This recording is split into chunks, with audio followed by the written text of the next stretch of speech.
Have you ever came across a moment or a time where you observe your child or maybe a child that you're working with and they are engaging in some behaviors repetitively? So they're doing these things over and over and over again and you can't quite figure out why they're doing it, and sometimes it's even hard for you to even stop them from doing it. Well, 9 times out of 10, that behavior that you're seeing that's so repetitive is what is known as stimming or self-stimulatory behaviors. And so in this video, I'm going to be breaking down the 6 types of stimming and exactly what it means, why children engage in these behaviors, and if there's anything you can do about it. So as I just said, stimming is basically repetitive actions that an individual engages in. And there are multiple reasons why a child or individual may engage in such behaviors, but I'm going to share with you 4 main ideas about why this may be occurring. So number 1, the child or individual may be trying to satisfy some type of sensory need that they have. 2, they could be trying to regulate their emotions. 3, they could be trying to express their emotions, especially if they have difficulty with verbal communication. And 4, it could be a way for them to cope with some type of overwhelming situation. And I just want to let you guys know that most people assume that only individuals who have sensory processing disorder or autism or some type of neurological delay engage in stimming behaviors, but I'm going to debunk that myth and let you all know that everybody, me, you, your mama, your daddy, everybody engages in some type of stimming behavior. So for us, it may look like the people that constantly bite and chew on your nails. It could look like you constantly tapping your pencil when you're anxious about a test. It could look like you constantly twirling your hair when you are very excited about something. It could look like you bouncing your leg up and down when you're super nervous before you give a speech. It could be you gently rocking back and forth when you're watching your favorite movie.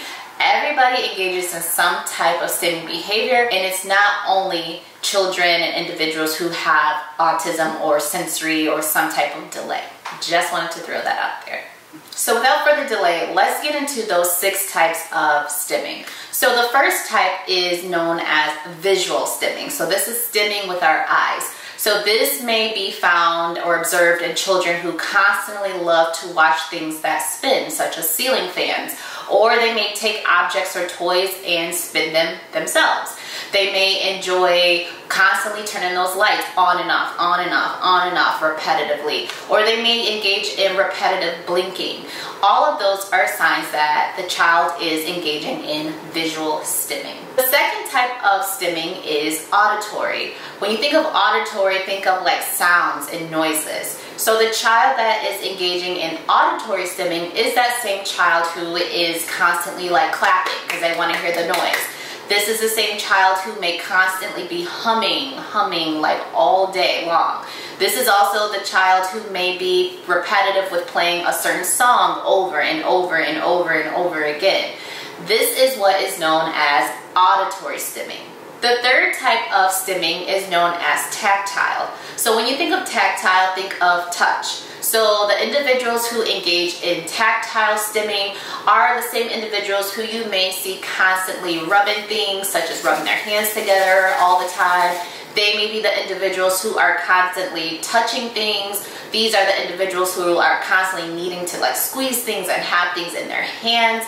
That is known as tactile stimming. The fourth type of stimming is known as verbal. So if you've ever had a child who constantly says the same thing over and over and over again, or they constantly make the same sound over and over and over again, or they're constantly making the same types of noises repetitively, this is known as verbal stimming. So the fifth type of stimming is kind of very closely intertwined between 2 of our senses. So it's known as the oral and olfactory stimming. So oral is our mouth. Olfactory involves our nose for smelling.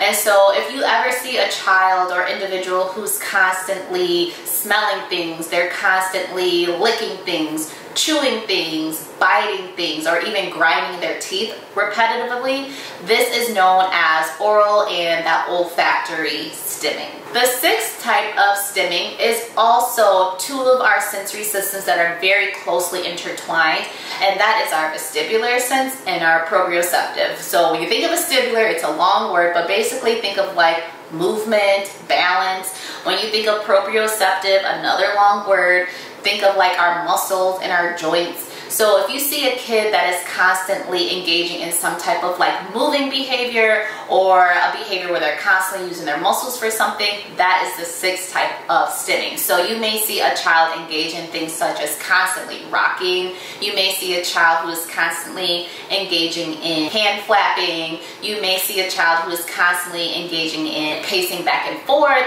or spinning or even throwing objects. That is all known as vestibular and proprioceptive stimming. So just remember, stimming is typically safe. You don't necessarily have to stop somebody from stimming or engaging in these type of behaviors, because typically these type of behaviors are a way that an individual is expressing themselves, right? They're expressing their emotions, or it's a way for all that stimulatory input that's in their bodies to come out, right? They need a release.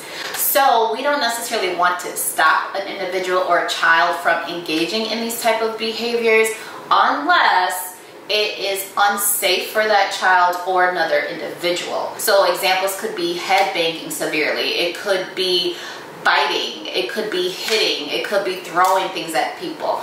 So if some of the stimming behaviors that you're seeing is actually causing the child harm or causing harm to another person, that is when you want to step in and intervene and maybe help that child or individual find some more appropriate strategies or sensory replacement activities that can help either reduce or replace those self-stimming behaviors.